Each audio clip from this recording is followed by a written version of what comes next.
Hello, beautiful Tauruses. I guess this might be your birthday month, or you just had a birthday, so that's pretty exciting. Mine was in April, and I certainly enjoyed it. I'm Aries, not Taurus, but I got all kinds of really crazy cool things, including some new tarot cards, and I just had a really great birthday this year. It was absolutely fantastic. And in our household, we have started making birthday months for people, not just one day of a birthday. So it was even more fun. I was still getting birthday gifts, probably in your Taurian zone, right up to the end of the month. So that was pretty cool. So I hope you guys are going to have the best birthday ever, and also the best month of May, because this reading is for the 1st of May. Or pardon me, not the 1st. This is not your weekly. I already did that. This is your monthly for the entire month of May. So I hope it's amazing, and I hope you're in springtime like I am.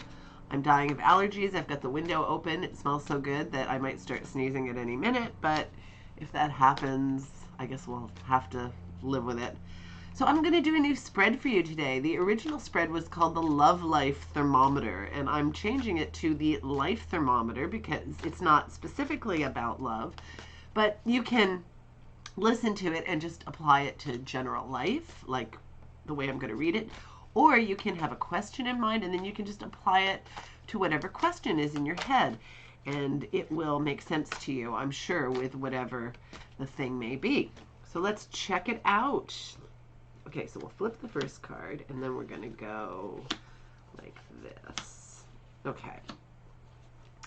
I'm kind of liking this spread. It's similar to others, but also a little different.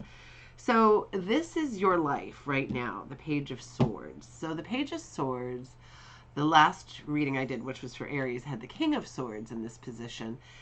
And they have similarities, although the Page of Swords is a much more youthful energy.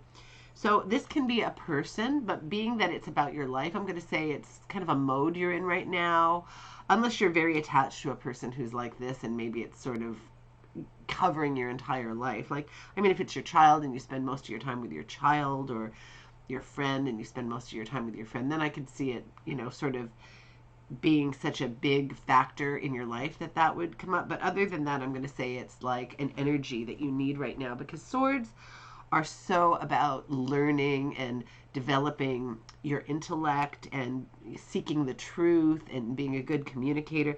The Page of Swords is usually a young person, a child, a teenager, young adult, who's just starting out how to learn to communicate and really take in massive amounts of information, learning all the time, a real seeker of knowledge and the truth, and has that kind of energy. Sometimes the page brings a message that speaks about a truth or clarity that you need to know.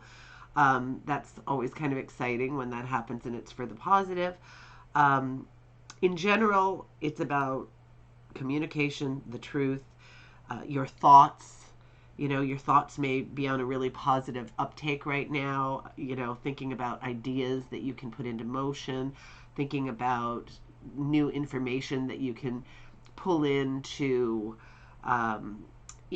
put those ideas into actual real life, which is a very exciting place to be.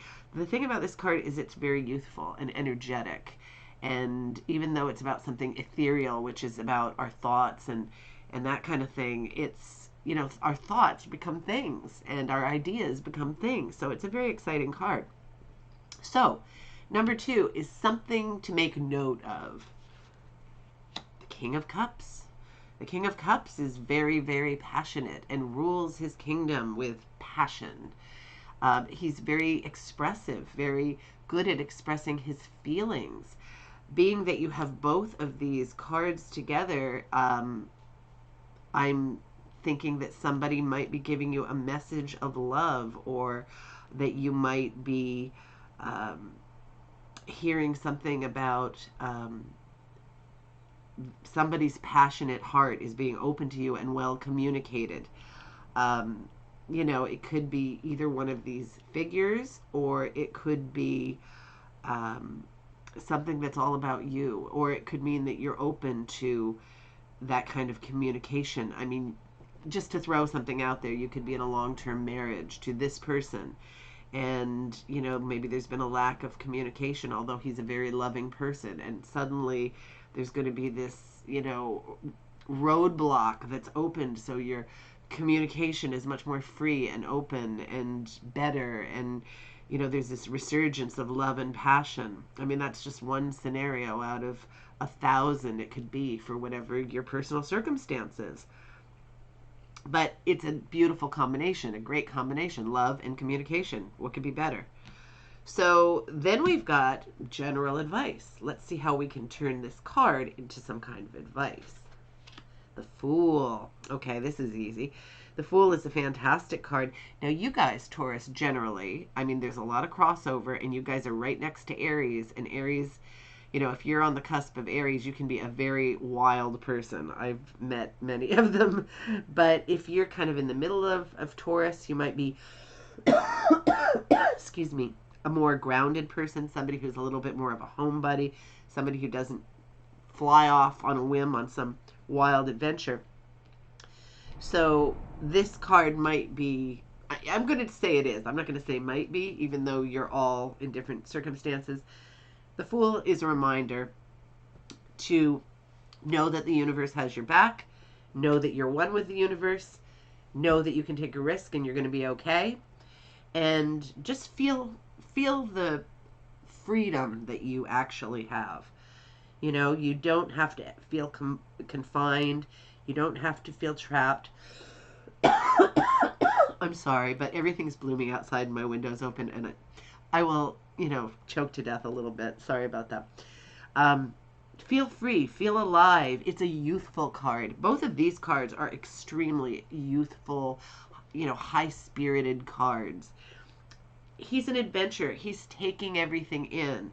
This card is about learning and finding your path, and coupled together, they're very powerful. This youthful feeling, sometimes when you kind of do the mundane all the time, and maybe you feel a little isolated, that kind of thing, open your mind, feel free. If you can't go somewhere and you can't do the thing you want to do, crack open a book and read about it. Get the best fictional book you can and enjoy it, read it, go somewhere else in your mind and, feel the free-spiritedness of youth and this level of freedom and happiness, because it's so important for you to have that. Even if you're not traipsing all around the earth, you can still have that, take on that spirit. This card here is what's going on right now. The Emperor. Oh, this is kind of an exciting reading. I'm kind of getting into this reading. So the Emperor is very powerful, an authoritative male kind of energy or figure.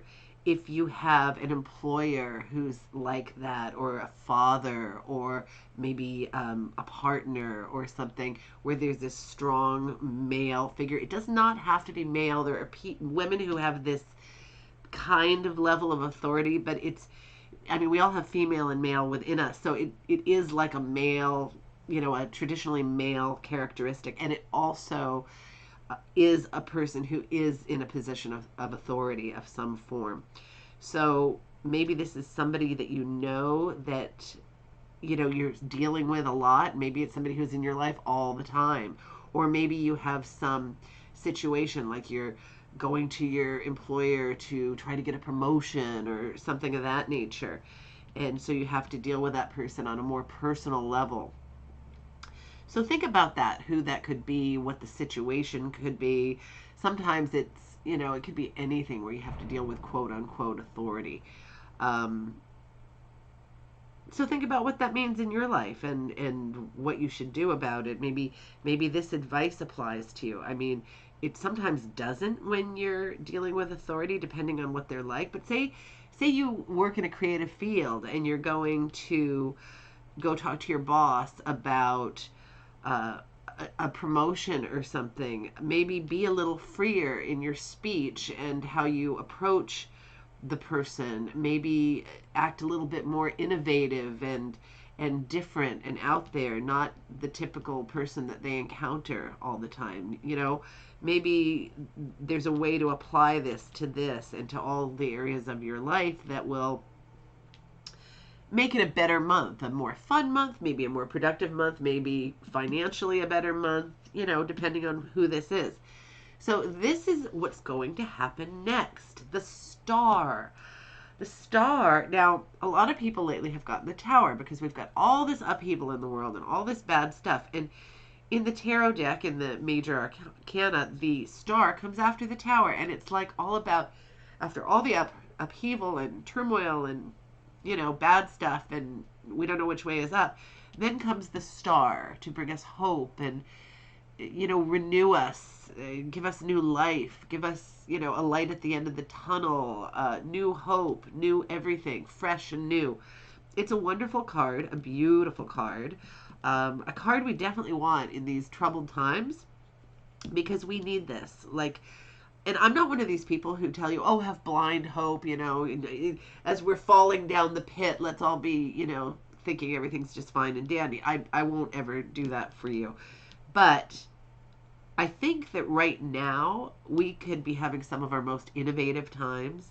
We can spawn great new ideas. I think there is a light at the end of this tunnel. I think we're going to all be quite fine and have a great, next phase of whatever we're doing.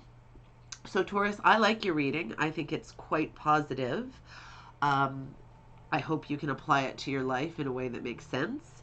And I hope you have a fantastic month. And I will be doing a question for people who've sent me questions. I'll be doing that video, will be up either today or tomorrow also. So have a great month, and I will talk to you soon.